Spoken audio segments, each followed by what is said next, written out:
In a previous life, there was an Academy RPG called Reversible that I loved dearly. The story involved deepening bonds with heroines, but that wasn't the only reason I was so engrossed. The game's core RPG elements and the numerous branching endings based on intimacy levels were highly praised. I wanted to be like the game's protagonist, Lucia. He was a hero from a humble background, a hard worker who strove to become stronger to protect his companions and confront evil. His journey through adversity was a beacon of light that illuminated my own bleak life, a life confined by hospital visits and an impending surgery. In the end, after relentless training, he finally managed to overcome the difference in talent and defeat the final boss. And now, I have been reincarnated as that very final boss. The realization hits with the force of a physical blow. On this day, I finally regained the memories of my past life. This character, Walls von Branchi, was born into the most powerful noble family, blessed with every talent imaginable. He was an arrogant and cruel man, feared by all for his overwhelming authority, a tyrant who did as he pleased throughout the academy. But in the end, he was always defeated by the protagonist's hard work. He was fated to be utterly destroyed, left with nothing. The crushing weight of this destiny sends him into a panic. He clutches his head, crying out in despair about what he's supposed to do. His second life feels over before it has even begun. He slams his hands against a mirror, his reflection a mask of anguish. His frantic outburst is cut short by a voice from the doorway. A young maid, Meili, calls out, "Young master." She asks if he heard her calling for him just a moment ago. He turns, startled by her sudden presence. She looks at him with concern, mentioning that she thought he was about to say something. She asks if he has a fever. Flustered, he shouts back that it's not like that at all. He recoils, his voice sharp with an aggression he doesn't feel, ordering his maid to get out of his room immediately, threatening to cut her down if she doesn't comply. The cruel words shock him to his core. He covers his mouth, horrified that he didn't mean to say something so awful. He realizes with dread that the villain Wall's persona is so ingrained that he can't even speak normally. All the while, Meili simply watches him, her expression merely one of mild surprise. Her reaction, however, is not one of fear. Instead, a bright smile spreads across her face as she expresses her relief, declaring that it's good to see him back to his usual self. Her cheerful acceptance leaves him utterly stunned. She casually adds that she will bring him some tea later, seemingly oblivious to his internal crisis. Once the door closes behind her, he slumps onto his bed in disbelief. His plan to act differently, to be more humble, has already failed. The ingrained speech patterns of the arrogant noble are proving impossible to suppress. He reflects on Meili's reaction, realizing with a chill that for her, his violent outburst was just business as usual. He remembers behaving this way before, confirming that he is already on the path to ruin. The situation feels absolutely desperate, but despair gives way to resolve. He reasons that a hero would face such a crisis head-on. Deciding he can't afford to wallow, he determines his first step must be to grasp his current situation. With newfound purpose, he strides out of the room. He walks through the grand estate, recognizing it as the home of the Branchi ducal house, a noble family, second in status only to the royals. The sheer size of the mansion is staggering. As he proceeds down a long, empty hall, he understands that in this vast residence, he is the only inhabitant. The entire staff, including Meili and the other maids he sees chatting in a nearby room, are his personal attendants. He watches them from the doorway, reflecting that anyone raised in such a privileged, isolated environment would naturally become arrogant. He reminds himself, however, that this is his second life, a second chance he has been given. He stood by the window, a quiet resolve forming within him. He could do anything now. His thoughts were interrupted by Meili, who cheerfully approached with a tray bearing tea and pudding. She offered to bring it to his room, but he, flustered, shouted for her to stay out. His sudden outburst caused her to trip, sending the tea service flying through the air. Reacting with astonishing speed, he lunged forward, catching the plate of pudding with one hand while steadying her with the other, shouting a warning. Now held securely against him, she looked up with wide, blushing eyes and stammered an apology. He stared down, momentarily taken aback by their sudden proximity. He quickly stepped back, his fangs showing as he instinctively fell into his villainous role. He warned her to be careful, reminding her of his nature, but then dismissed the spilled tea and told her to leave. Meili, flustered, thanked him and hurried away. As he walked away, he reflected on the incident. His original personality as Walls was indeed the worst, but he possessed physical abilities far beyond the norm. A thought struck him. Perhaps, with the right mindset, he could use this power to become a hero who would never forgive the transgressions of others. He continued to process his situation. The man he'd been reincarnated as, Walls Branchi, was currently 13 years old. The main story of the game was set to begin at the academy when he turned 15. That gave him 2 years. With this timeline in mind, he knew he had to act now. He resolved to train this body, to build the strength to back up his arrogant demeanor. He believed that becoming a hero was not impossible. His first step, he decided, was to focus on his physical conditioning, and he immediately ran off to begin. He burst into a drawing room, startling the butler who was seated inside. "Gramps," he called out, his voice echoing in the quiet space. The butler rose to his feet, inquiring what the matter was. Walls recognized him as the one who managed all the affairs of the house. He looked the old man in the eye and made his demand clear. He wanted the best tutors for both swordplay and magic. He then asked if the butler could arrange for them. In response to his young master's demand, the butler's lips curled into a sharp-toothed grin. He questioned the request, asking if Walls truly meant the best master, implying that there was another, perhaps more suitable, option. His cryptic question startles Walls. He retorts that this is the first time he has ever requested training, so of course he wants the best. He demands to know what could possibly be wrong with that, though a flicker of admiration for the butler's thoroughness crosses his mind. The butler beams with pride at his master's confirmation. He declares that he will find a tutor befitting the young master's potential, and will summon them as quickly as possible. As the butler speaks, Walls's expression sours. He internally resolves to make the butler stop calling him young master, insisting that he is not a child anymore and wishes to be addressed properly. He turns away abruptly. "As long as you understand," Walls says, his hand trembling slightly as he walks towards the door. The butler bows deeply, calling out that he will convey the message with the utmost gravity. With a slam of the door, Walls is gone. Walls clenches his fist, his face a mask of frustration. He internally curses the arrogant persona he has adopted, acknowledging that he is in a position of his own making. With a sigh, he resigns himself to the fact that he will simply have to get used to it. He turns away, offering a quick apology to Meili for his poor attitude before heading down the hall. Left behind, Meili watches him go, her expression flustered. She then steals her resolve, deciding it is time for a strategy session back in her room. 1 week later, two figures arrive at the estate. They are introduced as Lilia, a sword instructor, and Magus, a magic instructor, summoned to train Walls. Lilia, a rugged man with a goatee, steps forward and addresses the young noble directly. He and Magus offer their greetings. Lilia then leans toward his companion, whispering that Walls seems to be even more of a brat than he was led to believe. Walls overhears the comment, his expression hardening at the slight. His hands tighten into fists at his sides. He knows that, given the rumors about him, the proper response would be to bow his head in humility. Yet, an internal struggle prevents him. He finds himself physically unable to perform the gesture. Instead, he breaks the tension with a sharp, arrogant grin. He declares that he will simply have to do his best to live up to his haughty reputation and formally request their instruction.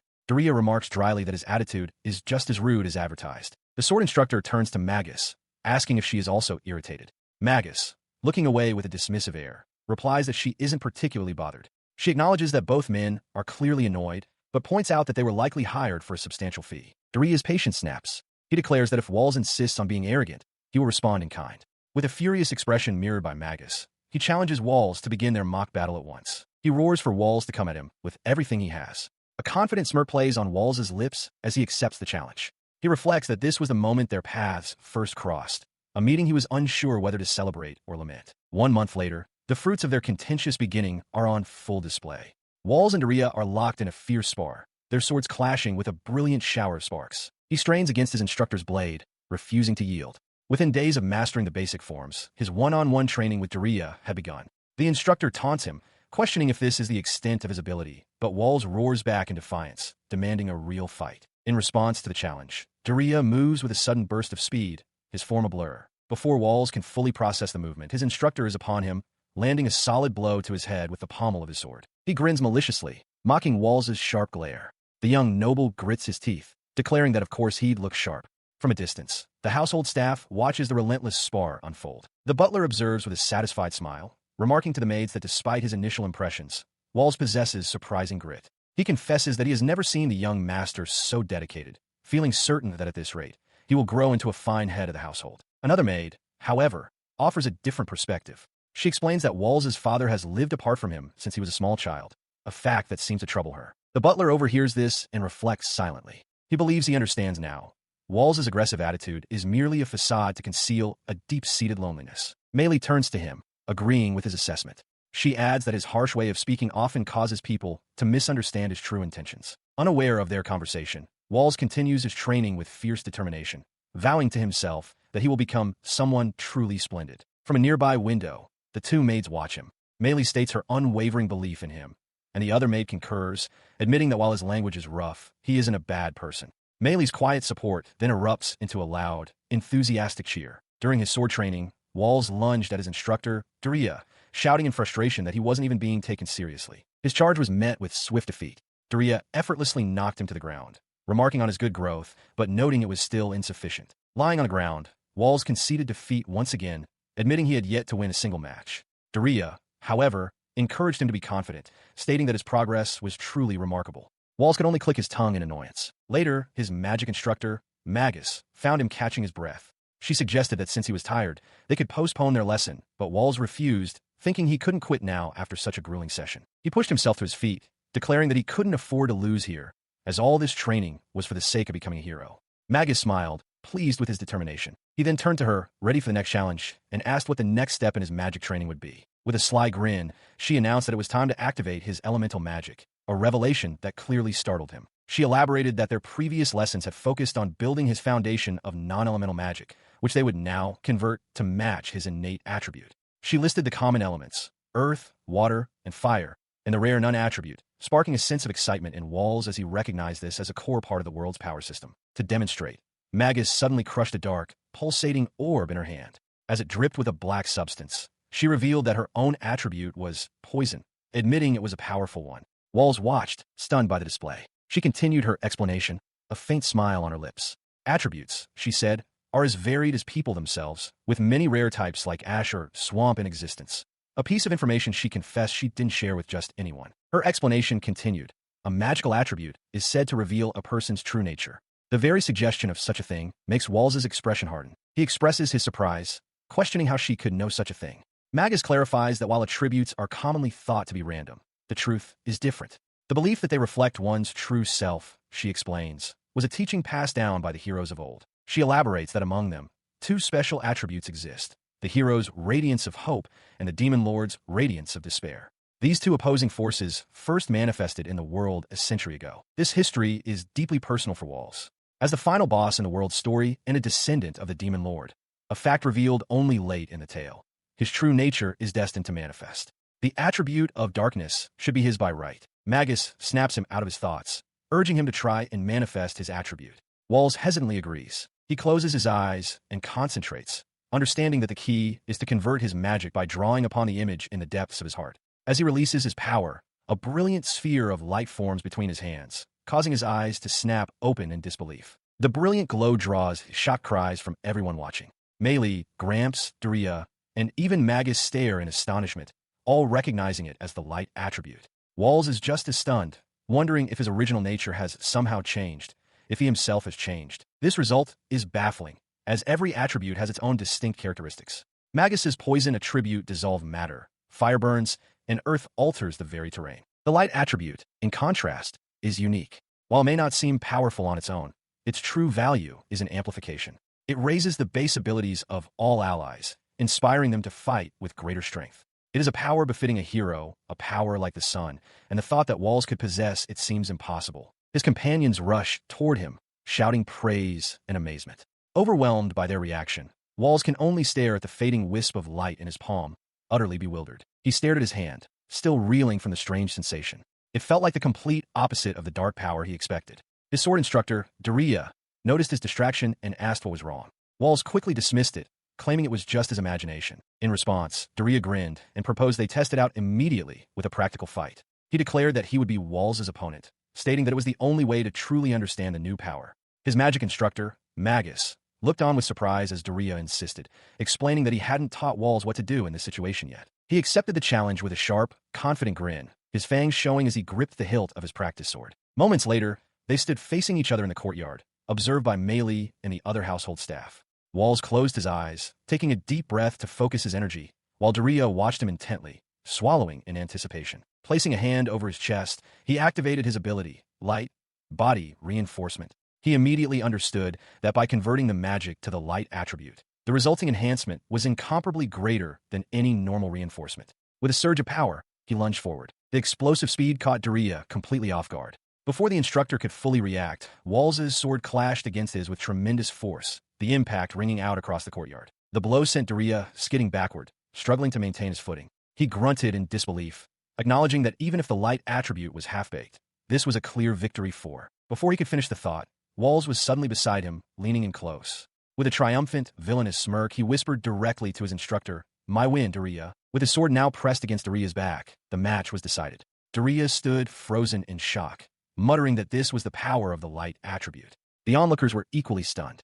Lilia conceded defeat, and Walls lowered his weapon, looking down with a complex expression. The quiet moment was shattered as Walls threw his head back and erupted into a loud, maniacal laugh. He shouted that he'd finally done it after so long. A flustered Lilia demanded to know what he was laughing about. Magus calmly explained to a confused Meili that Walls was simply overjoyed to have finally beaten his instructor. Hearing this, Walls snapped at Magus to be quiet, his face flushed with excitement. He stands before his instructors, his left arm now bandaged from the intense spar. Lilia claps him heartily on the shoulder, praising his hard work, while Magus smiles, agreeing that his efforts have clearly paid off. Despite their commendations, a flicker of uncertainty crosses his face. The praise seems to overwhelm him. Flustered, he shouts for them to be quiet, challenging them to another match, even as a quiet thank you escapes his lips. His outburst draws the attention of the onlookers. Meili calls out his name, observing with a smile that he seems to be having a wonderful time.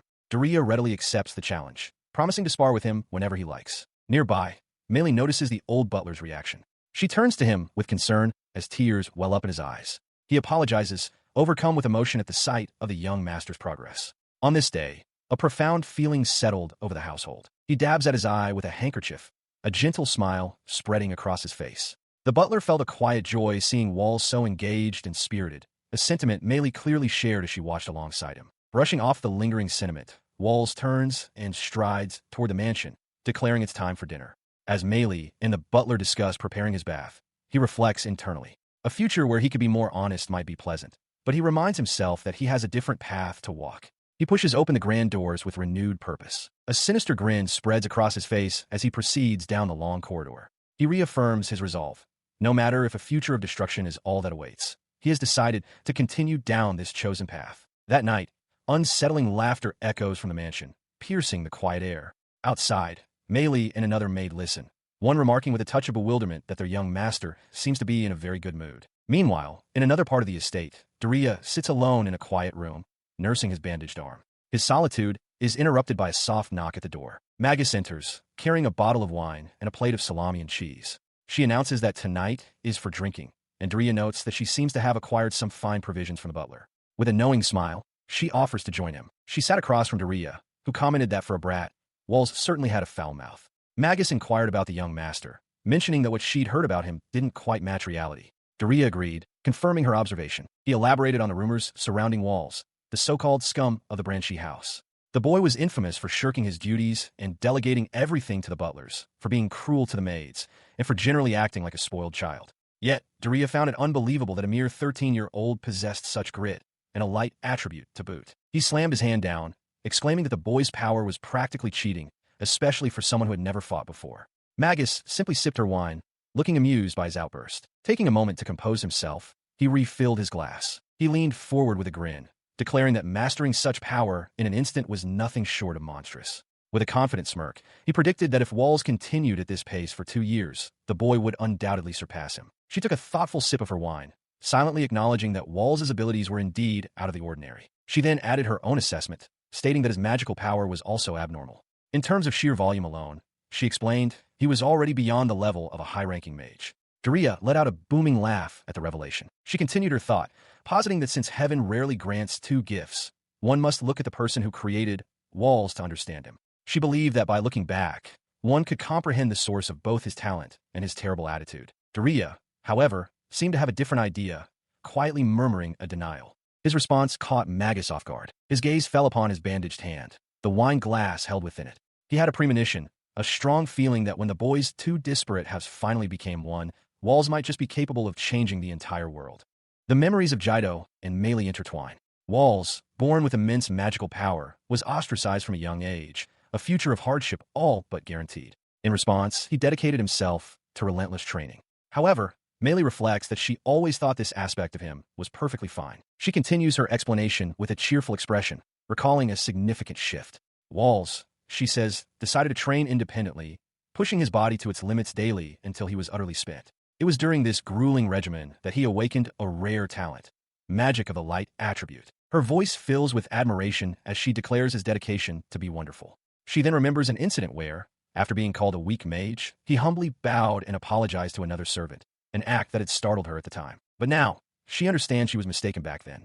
With a knowing smile, she concludes that the young master is, in fact, the ultimate tsundere, a person who hides their soft side behind a harsh exterior. The accusation earns a sharp, flustered denial from Walls, whose pointed teeth flash in indignation. He protests, but Meili continues her analysis with conviction. She explains that his outward personality is merely a shield born to protect his truly kind heart, a common trait among the overwhelmingly powerful who find themselves isolated from others. With her hands clasped firmly over her heart, she makes a silent, resolute vow. She alone will be the one to support the young master, ensuring he never has to be alone. She will become his most devoted ally. Her resolve is absolute. She will serve him unconditionally. A memory surfaces of her watching the young Walls from afar, a sense of profound, almost maternal protectiveness blossoming within her as he trained. The present day finds Walls in a completely different setting, a lavish party at the estate of Duke Rattle. The gathering is an exclusive affair for the 10 most prominent noble families of the Alzeria kingdom. Dressed formally, Walls is visibly tense, his internal thoughts revealing that he has never experienced such an opulent event, not even in his previous life. As he navigates the crowded hall, he suddenly collides with someone. A young woman with long, flowing hair stumbles forward, falling directly against him. Both are caught completely by surprise. She immediately recoils, bowing her head in a flurry of apologies. Addressing him as Walls-sama, she laments her terrible rudeness.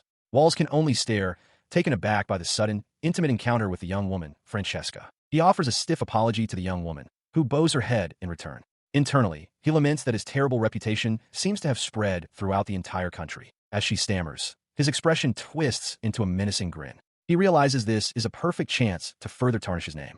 A dark thought crosses his mind. He should just kill her and get it over with. It will be fine. His intimidating aura is too much for her. The young woman lets out a terrified shriek and flees, apologizing profusely as she disappears into the crowd. Left alone, he mutters a curse under his breath, annoyed. He returns to his table, clicking his tongue in frustration. He briefly wonders where he's seen that girl before, but dismisses the thought, admitting he wasn't in the mood for this party anyway. He feels the weight of others' gazes, as if they see him as some powerful authority. Suddenly, a voice cuts through the ballroom chatter, calling for everyone's attention. A spotlight shines on the top of the grand staircase. Walls turns, wondering what the commotion is about. The figure in the light, a young man with striking black and white hair, thanks the guests for coming. He introduces himself with a grand gesture as Nicola, the eldest son of the Grattle ducal house. Walls watches, a hint of recognition on his face. He immediately recalls the name. Nicola is a character from the game who appears after the school entrance ceremony. Walls wonders why he's making an appearance now. Nicola announces he has an important declaration to make and gestures for a young woman to step forward. As she joins him, Nicola introduces her as his fiancée, Lilia Sophia of the Viscount Sophia house. At that moment, it all clicks into place for Walls. He realizes with certainty that this is that event. Without warning, Nicola violently shoves Lilia, sending her tumbling to the floor. As she cries out his name in shock, he declares loudly that he is breaking their engagement, here and now. He points down at her, addressing the stunned crowd. He proclaims that Lilia has been unfaithful and that this is an undeniable fact. To prove it, he claims to have evidence in a report that was delivered to his mansion. Walls' mind raced as he recognized the scene unfolding before him. This was a pivotal event from the game, he remembered. Lilia, the main heroine, was a character whose engagement was broken at the very beginning of the story, leaving her ostracized. He recalled that the game's protagonist was supposed to be the one to reach out and save her from this public humiliation. Back in the present, Nicola's furious voice cut through the stunned silence of the hall. He demanded to know where the prelude to this broken engagement had occurred, then roared at Lilia, questioning if she could provide proof of her innocence right at that moment. Lilia could only stand there, trembling and speechless. He continued his verbal assault while Walls observed, clenching his fist. Walls understood the scheme perfectly. Nicola was breaking the engagement with Lilia so he could marry his actual lover. The infidelity was a complete fabrication, a slanderous report concocted with other nobles to justify his actions. His cruel words landed, leaving Lilia to bow her head in defeat. Walls realized Nicola was publicly declaring his new partner to make the succession of relationships seem more acceptable to the assembled crowd. She was, in that moment, a complete victim, isolated in the vast, silent hall as the sound of her own soft footsteps echoed around her. The silence was soon broken by the hushed whispers of the other nobles. Lilia overheard their cruel consensus. She should refrain from associating with her former fiancé, and that all ties must be severed. She flinched, the words stinging her. Across the room, Nicola grinned with wicked satisfaction, having anticipated this exact outcome. Walls, however, watched the scene with a grim and determined expression. He knew that his actions here would drastically alter his own fate, but he could not stand by. A brilliant light suddenly erupted from the center of the room, a flashbang. The guests cried out in shock and confusion as Walls activated a skill, light body enhancement. In the ensuing chaos, he moved with blinding speed. Before Lilia could process what was happening, she was swept into his arms. She let out a small cry of surprise as he held her steady, commanding her to lift her head. An innocent person, he stated, should not be shamed any further. He then lifted her completely, holding her in a bridal carry amidst a swirl of illusory rose petals. Lilia stared up at her rescuer, her mind blank with shock, only able to stammer a questioning sound. He holds Lilia securely as the crowd murmurs in shock.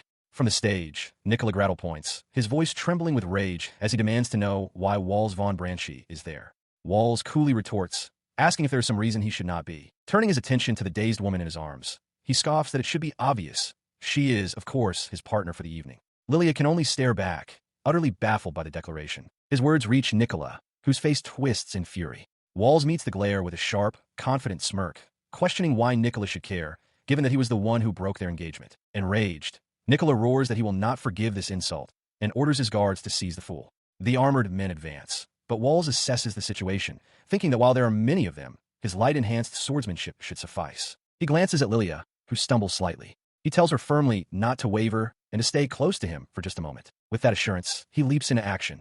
A brilliant blade of pure light materializes in his hand as he vaults over the guards, his weapon descending in a swift, glowing arc. The confrontation is over in an instant. All the guards are on their knees, their swords clattering to the floor, completely disarmed without receiving a single lethal injury. He lands gracefully, turning back to Nicola with Lilia safely behind him. He calls Nicola a fool, stating that his guard are no match for him. Nicola can only stare back, his face a mask of shock and impotent rage. His composure finally shatters. Nicola points a trembling finger, screaming about why Walls is interfering with his affairs, his voice cracking into a manic laugh that echoes through the silent hall. Ignoring the outburst, Walls decides things have gotten strange enough. With a swift movement, he sweeps Lilia into his arms, bridal style. As a nearby noblewoman gasps, he smirks at Nicola and calls him an idiot before turning to leave. He carries her away from the stunned crowd, leaning in close with a villainous grin. He tells the shocked Lilia that for this moment, he's glad he was reincarnated as Walls, declaring himself to be a wicked man. She stares up at him,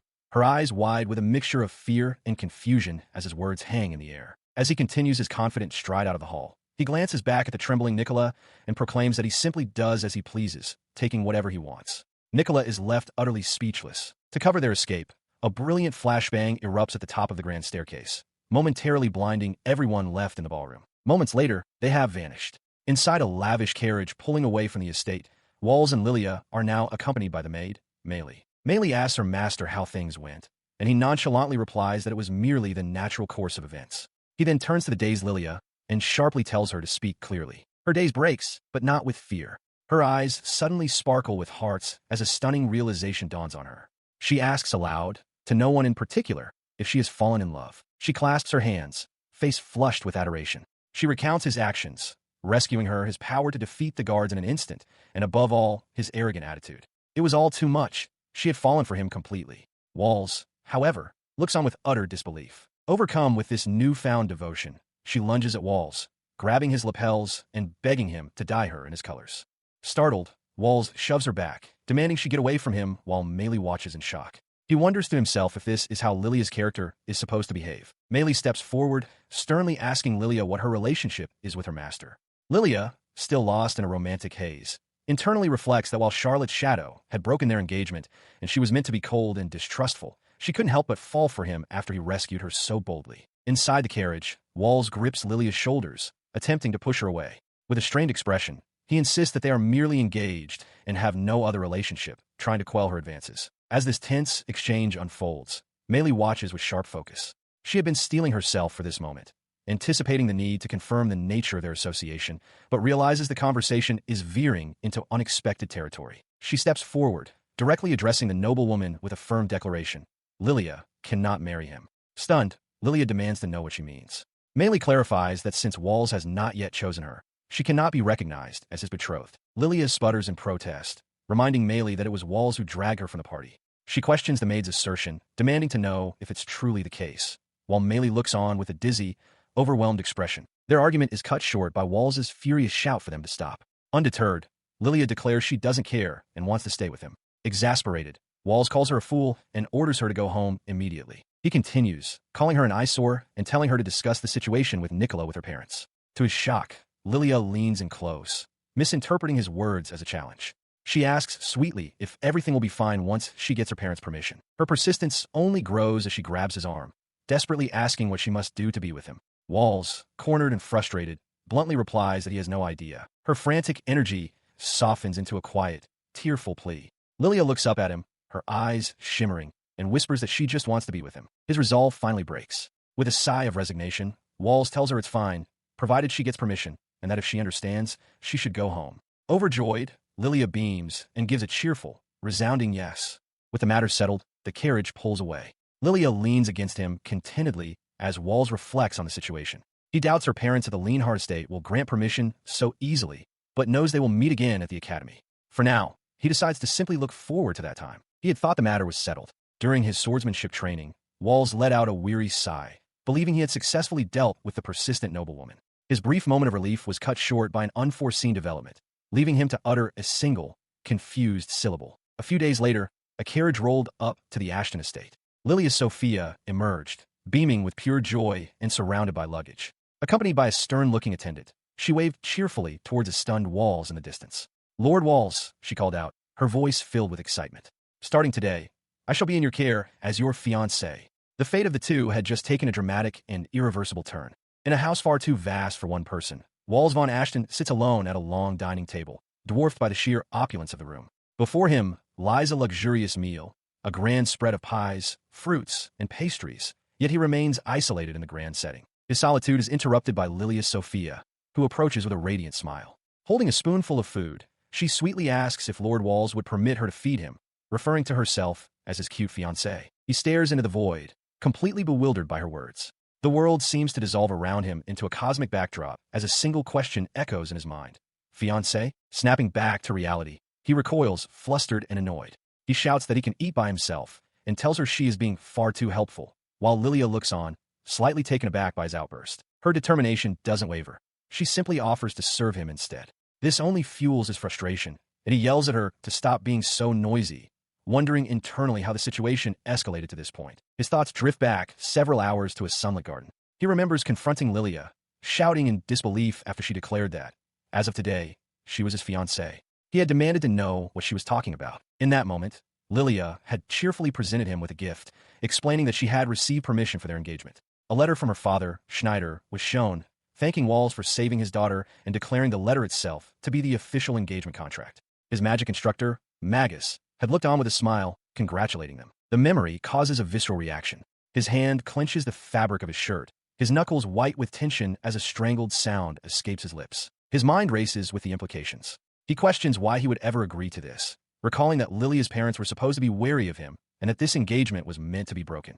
A horrifying realization dawns. He saved her, and now he's facing the affectionate Derrideer version of Lilia from the latter half of the story, a complete deviation from the established plot. Overwhelmed, Walls whirls on his instructors, Daria and Magus, demanding to know if this young lady is truly his fiancée. Daria struggles to suppress his laughter while Magus watches with amusement. Lilia, ever cheerful, suggests they discuss it over lunch. Defeated and enraged, Walls snaps for her to do as she pleases. Despite his earlier outburst, a lavish meal is served. Lilia Sophia, having prepared it herself, watches him with hopeful anticipation, while Meili looks on with a hint of irritation, wondering why her master is being served food by this particular noblewoman. She gently offers him a spoonful, asking how it is. With a grimace of reluctance, he accepts the bite, his eyes squeezed shut in defiance. His expression immediately shifts to one of shock. He declares that, in all honesty, it's not just good, it's delicious. Lilia, hearing this, is visibly thrilled. Her face lights up with a radiant smile, overjoyed that he likes it and urging him to eat his fill.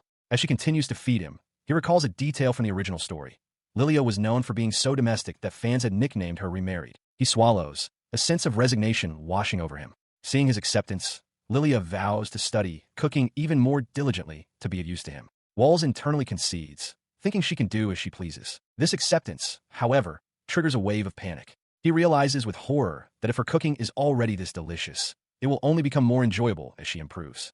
The thought of such a pleasant future is, for him, a terrifying deviation from his plans. The sudden, horrifying thought causes him to choke. He lurches to his feet, coughing violently. Lilia calls out his name in concern, telling him not to eat so quickly. He recovers, turning to face Lilia with a sharp intensity. He commands her to cook for him again. She is stunned for a moment before her face breaks into a wide, joyous smile as she eagerly agrees. Later, he stands alone on a balcony, practice sword in hand, gazing out over the sprawling grounds of the estate. The weight of the recent events seems to settle upon him. His solitude is interrupted by Daria's cheerful voice. The instructor greets him, asking how lunch was. Seeing Walls's sullen expression, Daria grins and tells him to get ready for their training session. He turns to begin his sparring session, only to be met with an unexpectedly radiant cheer from Lilia. She calls out his name with pure enthusiasm, her excitement sparkling around her, which only serves to deepen his scowl. His irritation quickly shifts to confusion. He demands to know why she is present, intending to train as well. Standing beside another female attendant, Lilia beams and declares that she wants to become strong right alongside him. He grumbles at her response, warning that while she may go to the academy, she is absolutely forbidden from overexerting herself. He adds a stern caution to be wary of troublemakers, a condition she accepts with a cheerful yes. Later, during magic practice, Walls sits exhausted on the ground.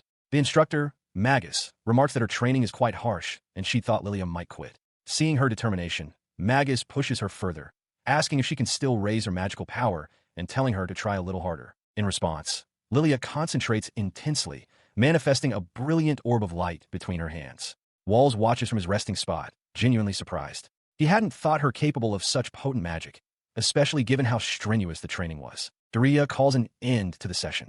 As Lilia sways from exhaustion, Magus steadies her, praising her for doing so well on her first day and advising her not to be impatient. Walls observes silently, realizing she is far from a simple noble lady. Despite her fatigue, a bead of sweat tracing her cheek, Lilia's expression is one of pure, determined satisfaction. She thinks to herself that she must become strong enough to stand proudly by his side. Her resolve is palpable. Magus announces they will take a short break before resuming, an order Lilia readily accepts. During the break, Lilia approaches Walls. With a bright, proud smile, she presents a small vial, declaring that she did her very best. She offers him the recovery potion, telling him to drink it and rest because he looked rather unseemly. Her bluntness catches both Walls and Daria by surprise. While Daria thanks her, a flustered Walls immediately orders his instructor to resume their training. He bristles at his instructor's teasing. Daria notes that his break was shorter than usual, asking if he's trying to show off with the young lady. Face flushed with anger, Walls shouts for him to be quiet, threatening to beat him senseless. Later, in the grand dining hall, Meili watches with a stoic expression as the instructors, Daria and Magus, eat at the main table alongside other maids. Daria turns to Magus, asking about Lilia's whereabouts. Magus replies calmly that the young woman was likely exhausted from the day's training and had probably gone to her room to sleep. At that moment, Walls, who had been sitting silently at the table, abruptly stands. Daria asks where he is going, and Walls mutters that he's going to wash his hands. He then pauses, grabs a covered serving dish from the table, and tells his instructor to wait. As Walls departs with the platter, Daria watches with a knowing smirk. He chuckles to Magus, remarking that Walls isn't being very honest with himself, but that this change might be a good influence on him. Meanwhile, in her room, Lilia lies in bed, exhausted. A sudden knock at the door startles her, and she sits up abruptly. The door opens to reveal Walls, holding the covered dish. Lilia stares, stunned, as he enters. Averting his gaze, Walls tells her not to worry about the time, stating gruffly that he will eat before she does, implying the meal is for her. He places the dish before her, revealing a full, hot meal. Lilia looks down at the food, utterly surprised by the gesture. As he turns to leave, Walls warns her not to sleep without eating, explaining that it would be a nuisance to him if she caught a cold. Overwhelmed, Lilia can only manage a quiet agreement. Just as he reaches the doorway, she calls out his name. With a determined expression, she declares that she is not a nuisance, or rather, that it has already been decided that she is one. Walls turns back, his expression one of pure confusion. He listens, stone-faced, as Lilia beams and enthusiastically declares that she will try even harder so that she can one day marry him. His expression hardens as he internally resolves that if this continues, he will have to do something to stop her from being a nuisance. His silence gives Lilia pause, her smile fading into a look of surprise. Half a year passes, bringing the time for the academy entrance exams. In a training yard, he now stands before a young woman named Lilia, ordering her to attack him with the intent to kill. She agrees and rushes forward, her arms outstretched. He notes to himself that her flame attribute makes her a difficult opponent. As she lunges, he effortlessly sidesteps and unleashes a spell, Gale. Lilia is caught off guard by the gentleness of the attack. Before she can react, he appears behind her, swiftly wrapping his arm around her neck to subdue her. With Lilia defeated on the ground, he rests a practice sword on his shoulder, remarking that she still isn't strong enough. A female trainer approaches, clapping her hands and congratulating them both on their hard work and remarkable improvement. The trainer continues her praise, telling Lilia that while she is no match for Walls, she has become quite powerful in her own right. Nearby, the sword instructor Daria watches the exchange, stroking his goatee thoughtfully. His observation complete, Daria approaches Walls, who is wiping sweat from his face with a towel. The instructor reminds him of a previous promise, asking if he is ready for a serious match in the afternoon. Walls agrees without hesitation. Later that day, in a large courtyard, the female trainer raises her hand to signal the start of the duel. From the sidelines, Lilia clasps her hands together, nervously wishing Walls good luck. As the match begins, a muscular opponent with reddish-brown hair charges forward with explosive speed. Walls holds his ground, sword at the ready, calmly noting the directness of the frontal assault. His opponent is momentarily surprised by his lack of reaction. The attacker, impressed, decides to get serious. Walls senses the shift in power and realizes his opponent is about to use his full strength. The man activates his magic armor, as Walls simultaneously invokes light body enhancement, both warriors glowing with power. With a roar, his opponent leaps and brings his sword down. Walls meets the blow, steel clashing against steel. The attacker grins, thinking the serious fight was too much for Walls, but is met with resistance. Though being pushed back, Walls calls the attack naive, a glint in his eye suggesting he is far from defeated. He abruptly concedes the match, his blade lowered as he declares his defeat. His opponent, caught mid-strike, stares in disbelief at the sudden surrender. The trainer, stunned by the turn of events, demands to know how Walls could have possibly parried his sword with such perfect timing. From the sidelines, Lilia looks on, equally confused about what just transpired. His confusion quickly shifts to alarm as he turns back to Walls, who is now staggering and clutching his chest, a dark, oppressive aura beginning to radiate from his body. He groans in agony, recognizing the sensation instantly. It is a sinister feeling, nearly identical to the one he experienced when his light attribute first awakened. His trainer calls out his name in concern. He looks up, his face shrouded in shadow, revealing only a pair of glowing white eyes. The sight makes the trainer recoil as he rephrases his concern into a fearful question. No. Who are you? Before the situation can escalate, Magus rushes onto the field with Lilia. She shouts for the trainer, Daria, to stop, identifying the phenomenon as powerful attribute magic. Daria seems to grasp the situation, exclaiming that he understands. Another trainer provides an explanation from afar. She states that a person's attribute reveals their true nature, but warns that an attribute that is too strong can sometimes consume its user's personality, which is an incredibly dangerous outcome. The aura emanating from Walls is clearly different from his light magic. Fueled by this new power, he lunges at Daria with blinding speed. The trainer cries out as he barely manages to block the ferocious strike. The sheer force of the blow drives Daria to one knee. Gritting his teeth, he curses in frustration. From the sidelines, Magus shouts at him, urging him to get serious and fight back with everything he has. He stands poised, enveloped in a swirling dark energy. A startling realization dawns on him. Not even during his active duty in his past life had he ever fought with such an overwhelming, absolute sense of superiority. The instructor, Daria, knelt on the training grounds, his body trembling from the overwhelming force. Dark energy clung to his arm as he clutched his practice sword, wondering what exactly he was fighting against. From a distance, Walls unleashed a new technique, Poison Spine. The female trainer cried out in alarm, shouting at him not to kill Daria. A spiky orb of pure darkness materialized in his hand. The female trainer watched in disbelief, realizing the energy had been absorbed, while the male trainer beside her grimly noted how bad the situation had become. The dark power swirled violently around Walls. Suddenly, a sharp voice cut through the tension. Lilia had arrived, demanding that Walls stop. With a pained expression, she asked where the person she knew had gone. She sprinted towards the possessed young man. The male trainer quickly ordered her to take Daria to a different location, insisting that she couldn't be allowed to die. Walls, his eyes hollowed out by darkness, simply watched her approach. Upon reaching him, Lilia grabbed his arm, her voice filled with desperation as she pleaded for him to come back. From afar, Lilia Sophia watched the scene unfold, her expression laced with concern. Without hesitation, she threw her arms around him in a tight embrace, calling his name. The male trainer shouted his name as well, while Lilia Sophia looked on, stunned by Ligia's bold action. The dark energy dissipated, and Walls collapsed into Ligia's arms. He awoke in a black void, dazed and confused, asking where he was. A figure identical to himself, but cloaked in shadow, stood before him. With a smirk, the doppelganger announced that the time had finally come for Walls to face the real one.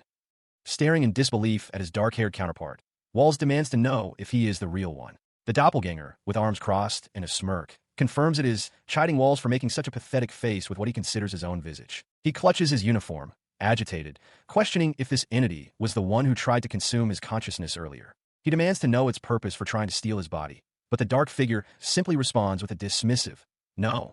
The doppelganger points directly at Walls, a cruel grin spreading across his face. He reveals that the moment Walls thought he would lose, a gap opened in his heart, and that was all the invitation he needed to slip inside. Walls recoils, stunned by the revelation. He realizes with a surge of anxiety that this situation cannot be sustained for long. There's a gap in his heart. The dark figure's voice echoes his thoughts, confirming that is precisely why he is here. With newfound resolve hardening his features, Walls glares at the intruder and vows that he will not lose to him again within his own body. In response, the doppelganger's face twists into a silent, furious snarl. The dark figure scoffs at this declaration, calling it naive. He taunts Walls, reminding him that he has already lost to him many times before and that his training is far from complete. He leans closer, his tone menacing. A real battle, he explains, offers no omens or warnings. It is decided and finished in an instant, within the blink of an eye. A single bead of sweat traces a path down Walls' face as he absorbs the chilling words, his gaze fixed and intense. The doppelganger presses his advantage, stating that while Walls has resolved not to give up despite countless defeats, that resolve is what brought him here. As a memory of past failure flashes in his mind, Walls clenches his fist, acknowledging the bitter truth. His expression transforms into one of unyielding conviction. He declares that losing is no longer an option for him. He cannot lose, because he has now decided to use this power to save someone. That is his resolve. He clenches his fist, making a solemn vow. He promises he will never lose again, declaring that he will become a hero with his power. His dark counterpart looks on, momentarily taken aback. In response, the doppelganger smirks, remarking that Walls has listened well so far. He challenges him to prove his resolve by mastering this power. As he speaks, his form begins to dissolve, his vision blurring into nothingness. The darkness of his inner world is pierced by a concerned voice calling his name. Walls Sama. The voice pulls him back to consciousness. Walls jolts upright in bed, finding Lilia beside him, startled by his sudden movement. She apologizes for waking him, explaining that he seemed to be having a nightmare. Still groggy, Walls asks how long he was asleep. Lilia informs him that it's been almost a full day since the previous afternoon. Her hand rests gently on the bedsheets as she hesitantly calls his name again, her voice filled with concern. He looks at her, asking if she is the same as always, noting that her eyes seem unfocused. She confirms that they are, a worried expression still on her face. Lilia explains that he seemed as if he were possessed. The memory of his dark counterpart's challenge flashes in his mind. With newfound purpose, Walls throws off the covers and springs from the bed, telling her to follow him as she calls out in surprise. He leads her to a balcony overlooking a training courtyard where Lilia, Meili, and another trainer are gathered. Lilia asks if he is truly okay, but Walls dismisses her concern, stating that hesitation is unnecessary. Turning towards the courtyard, dark markings spread across his face. He tells Lilia he had a feeling about this power. With his hand glowing, he declares, "Well then, let's begin." Gowan. He unleashes a torrent of raw power, a swirling vortex of energy that rushes outward from his position. From this energy, he manifests the power he was always meant to wield. A jagged crystalline shard of pure darkness forms in his palm before coalescing into a roiling sphere of absolute black, the spell of magic annihilation. With a flick of his wrist, he sends the sphere of darkness hurtling across the training grounds. The projectile strikes its target, and in the courtyard below, Lilia and his fellow trainer are caught in the aftermath. The female trainer cries out in disbelief, questioning how he could have just nullified the magic. Lilia can only shout that it's impossible. Watching from above, a satisfied grin spreads across Walls' face. He recognizes this power instantly. It is his true elemental magic, darkness. He marvels at its incredible strength. The nature of this power is absolute. Unlike the attribute of light, which enhances, the attribute of darkness weakens. When darkness magic comes into contact with any other spell, it rapidly weakens it, draining its power to zero until it simply vanishes. Walls chuckles to himself, realizing this power is perfectly suited for a demon lord. Below, his trainers stare in shock.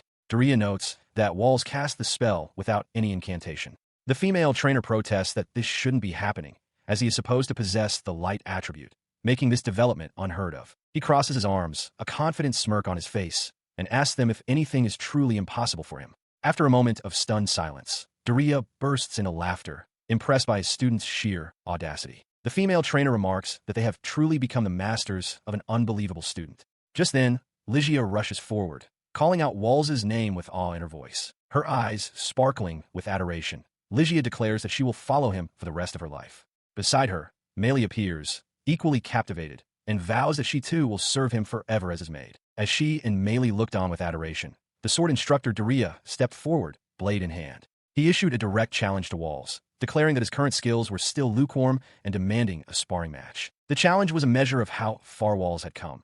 His swordsmanship had clearly advanced since the day Lilia first overwhelmed him. The improvement ignited Lilia's own resolve, realizing he too must strive to keep pace with his prodigious student. His attention then shifted to the magic instructor, Magus. With an air of command, Walls informed her that she would be assisting in his magical research, explaining his theory that combining his light and darkness attributes held the key to even greater potential. Far from being insulted, Magus flushed with delight, eagerly accepting his proposal without hesitation. Walls simply acknowledged her compliance with a confident hum. With his training plans set, he turned to his entire retinue, roaring at them not to let their guard down for the 6 months remaining before he departed for the academy. They responded with a unified shout of affirmation. 6 months later, on a bright and pleasant morning perfect for a journey, Walls stood ready. Dressed in his formal uniform and carrying his bags, he prepared to leave the estate for the royal capital. A carriage awaited him, where Lilia and Magus had gathered to bid him farewell. After 15 years, he was finally on his way to take the academy entrance exam. Lilia cautioned him to be careful on the road, while Magus reminded him not to neglect his magic, earning an irritated look. Lilia then announced that their relationship as master and student officially ended that day. As Magus laughed beside him, Walls turned away, a brief expression of loneliness crossing his features as he processed the finality of their parting. The mentor noticed his student's subtle reaction, teasing him for being surprisingly sentimental and shaken.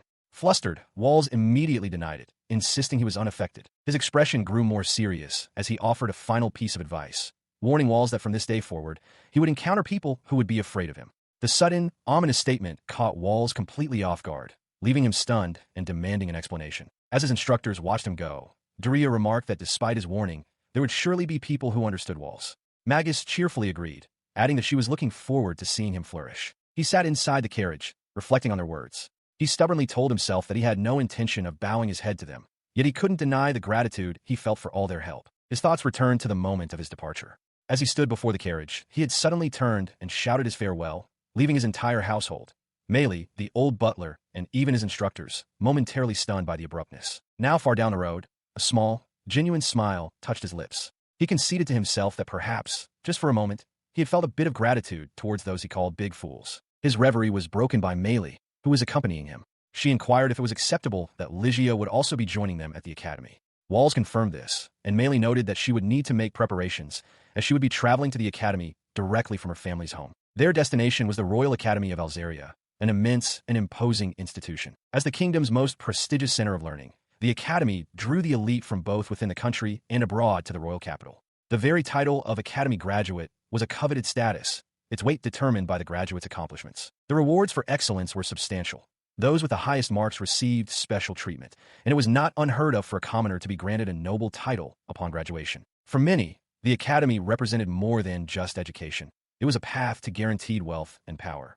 To the disinherited and those seeking to restore a tarnished family name, it was the only path forward. The world of the game Reversible was structured into 2 distinct parts. The first of these was the academy part. This was the stage where the protagonist, Lucia, would interact with his companions and the story's heroines. It was a time for attending classes alongside key figures and forging closer, often romantic relationships. His journey, however, would not be confined to the academy.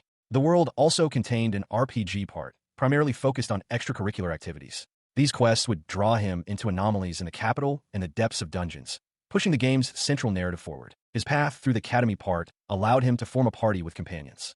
Conversely, those he antagonized might seek him out for a confrontation. The unique design of this world meant that his relationships and the bonds he forged could alter the very course of his story. As these rules governed the hero's path, Walls, from his own vantage point, considered the structure of it all. He leaned back with a cynical expression, reflecting that, upon reconsideration, it was indeed a well-crafted game. He considered that, on top of everything, the actions of one of the heroines, Lilia, had already changed. In fact, her behavior had deviated so much from the original story that he couldn't imagine it wouldn't affect the progression of events. As his carriage rumbled towards the grand facade of the academy, he acknowledged that the version of Walls he'd witnessed in his visions was different from the one he'd imagined.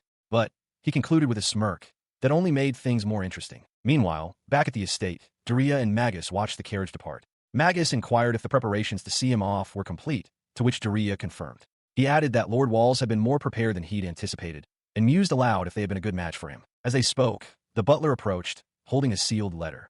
He formally addressed them as Master Lilia and Mistress Magus, announcing that he had a request for the two of them. Magus's eyes widened slightly as she declared with certainty that they were about to change history. The butler chuckled, remarking that Lilia was being quite overprotective. Flustered, Lilia insisted that wasn't the case at all. His denial fell flat as he and Magus shared a look of resolve.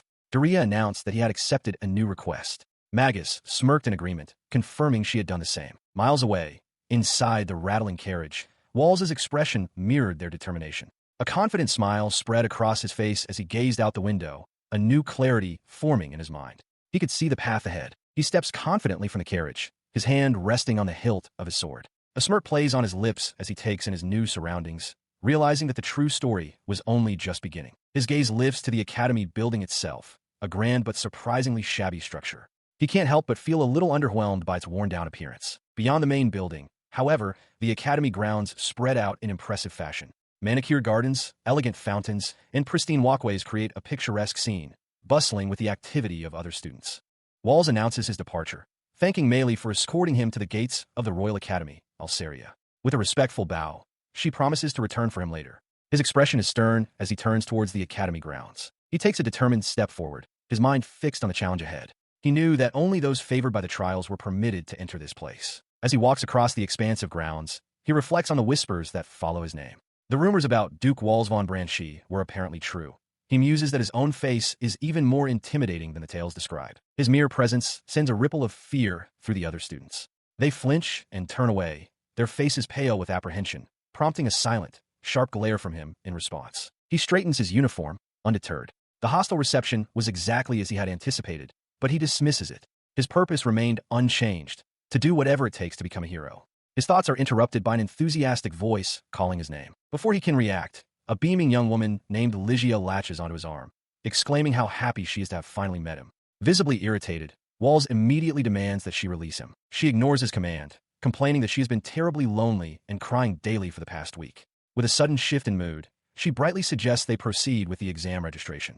Walls glances away, his irritation mounting as he realizes this is the worst possible pairing. Still pulling him forward, she points towards their destination, declaring that they must first register for the exam. He grits his teeth in frustration, certain that she must be aware of the hostile glares they are attracting from the other students. He abruptly halts, seizing her arm. He questions whether she is simply tolerating the stares or is oblivious to them, remarking that she hasn't changed at all. When she looks up in surprise, he demands to know why she is so concerned with him, dismissing her behavior as absurd. Her expression softens into a warm, knowing smile. She declares that he is, in fact, a kind person. Because she knows this truth, she vows never to let him go, tightening her grip on his arm. Her sudden declaration leaves him momentarily speechless. He turns his head, annoyed by the persistent grip on his arm, as another young woman calls out his name with concern. Lilia, however, dismisses her as a silent, clinging woman and tells her to be quiet. Puffing her cheeks out, she loudly corrects him, declaring that her name is Lilia, not woman. Walls internally notes that he was already aware of this, but his thought is cut short when Lilia shouts, demanding to know if he's ignoring her. Startled by her outburst, he can only exclaim her name as he realizes she is the one who shouldn't be speaking out of turn. Following the commotion, he strides through a doorway with Lilia still in tow, ignoring the whispers of other students about his ill-mannered behavior. He clicks his tongue in annoyance and tells her to hurry up, to which she meekly agrees. They gather with other prospective students as an academy proctor calmly announces the details of the entrance examination. The academy will designate examinees to engage in 3 consecutive combat trials. The exam will conclude prematurely if the judges deem a participant unable to continue fighting. Upon hearing the rules, a sharp grin spreads across Walls' face. He understands the exam's true purpose, to demonstrate one's power.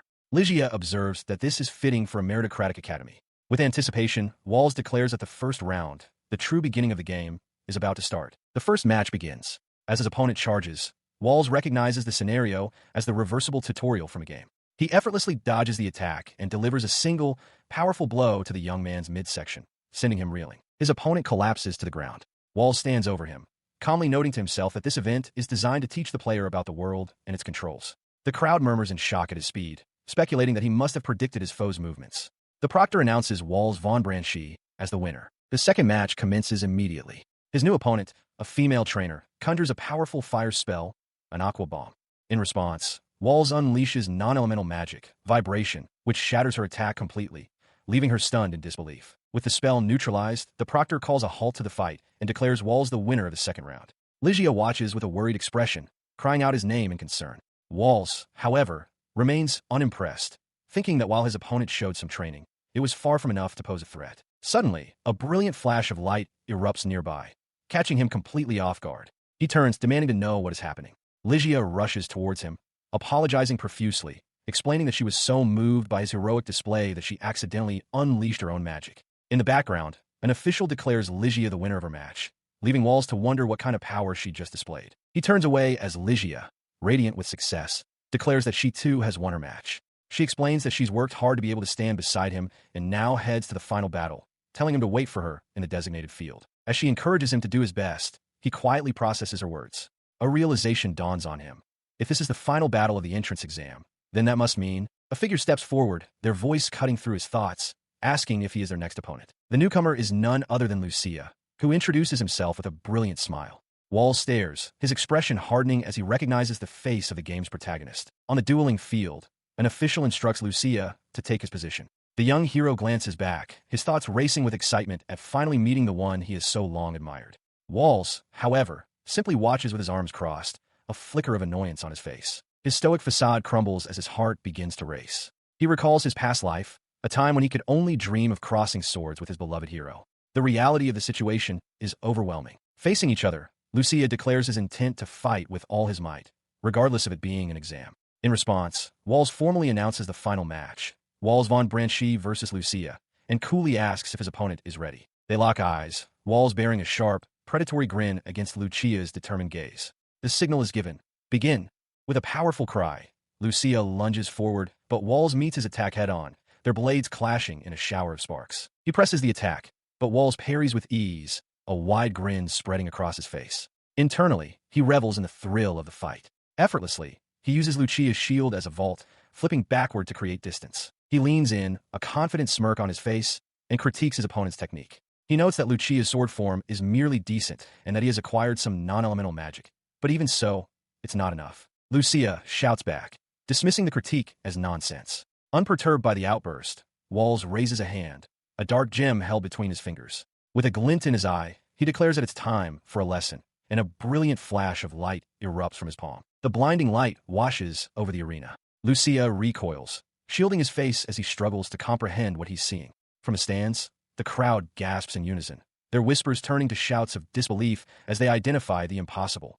Light attribute magic, a power said to belong to the hero of legend and no other. From the center of the radiance, Walls' voice rings out, announcing his technique, light body enhancement. In a blur of motion, he closes the distance instantly, his attack landing before Lucia can even react. The hero cries out as the force of the blow sends him sprawling across the stone floor. He struggles to push himself up, clutching his sword, while Walls looks on with an air of disappointment. Is it over already? Walls asks, his tone flat. Gritting his teeth in frustration, Lucia realizes the overwhelming difference in their power. This entire exchange feels familiar to him. He remembers this moment from the game he once played. The battle against the character Walls was the third tutorial fight, a scripted event where the protagonist, Lucia, was meant to lose. It was designed as a narrative device, a wall the player was meant to overcome later. But this reality is different. A flicker of irritation crosses his face as he thinks to himself that the story has only just started. It can't end here. Across from him, Lucia's resolve hardens. His eyes burn with a renewed fire as he declares that he came to this academy to be number one, vowing never to suffer such a defeat again. A jolt runs through Walls.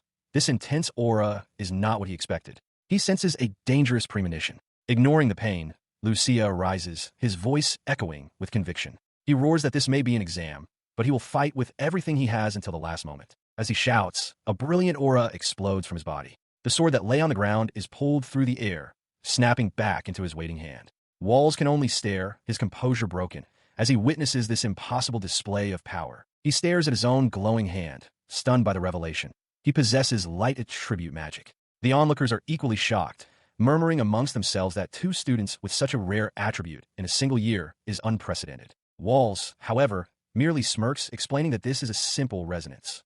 He claims that Lucia's light attribute was merely dormant, and it was seeing Walls' own power after entering the academy that finally awakened it. As if on instinct, Lucia channels this new energy, activating a light body enhancement technique. A brilliant aura erupts from his chest, suffusing him with power. This display only serves to amuse Walls. With a low chuckle, he readies his own sword, finding the sudden turn of events far more interesting. The duel resumes with explosive force. Lucia lunges and attacks, but Walls moves with superior grace, parrying and dodging each blow in a rapid-fire clash of steel. Walls notes aloud that Lucia seems to instinctively know how to handle his power, attributing it to the blood of the hero. Lucia, meanwhile, pants heavily, the strain of wielding his awakened abilities beginning to show. Their conflict is the very foundation of this world's story, the Academy RPG Reversible, a narrative defined by their fated connection. Long ago, the hero and the demon lord fought until they destroyed one another, but their bloodlines were not extinguished. They were passed down through the ages.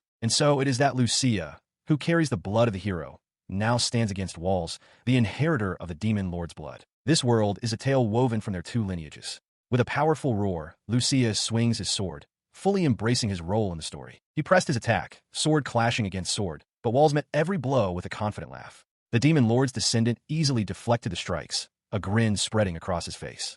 He seemed impressed, asking Lucia just how much effort he had poured into his training to reach this level. His opponent, however, turned away dismissively, declaring that effort was entirely unnecessary for someone like him. The statement struck Lucia with disbelief.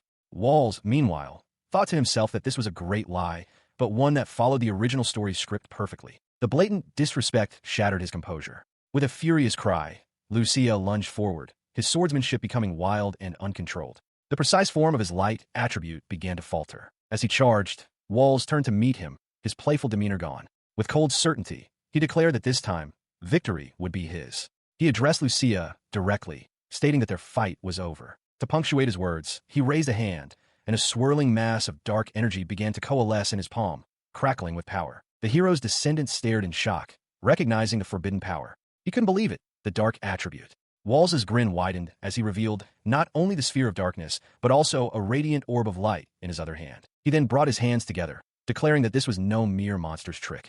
The two opposing forces, light and darkness, began to merge into a violently unstable sphere as he invoked the name of the technique, anti-chain. The volatile sphere erupted, unleashing a colossal wave of annihilating energy that tore across the entire training ground. Caught in the blast path, Lucia could only brace himself, questioning what this overwhelming power was. From the other side of the maelstrom, Walls stood calmly, his arms still outstretched from launching the attack. The force slammed into him, overwhelming his defenses. He cried out as the raw power struck him, struggling to understand what was happening. Walls simply observed the outcome. Caught within the spell, the hero could only listen as Walls explained the nature of his attack. He revealed that anti-chain was a spatial magic he and Magus had developed over half a year, a technique that took full advantage of his dual light and dark attributes. With a cruel smile, Walls issued a simple command.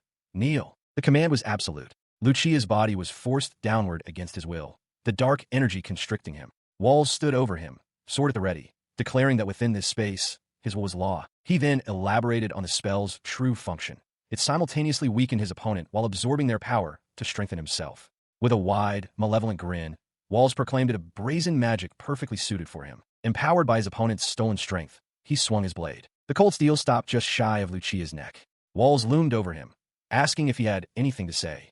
Through gritted teeth, his body trembling with effort and humiliation, Lucia admitted defeat. His concession hung in the air as an official announcement declared the winner of the duel to the stunned crowd, Walls von Branchi. With the match decided, Walls snapped his fingers, dispelling the spatial magic. As the dark aura vanished, Lucia gasped for air on his hands and knees.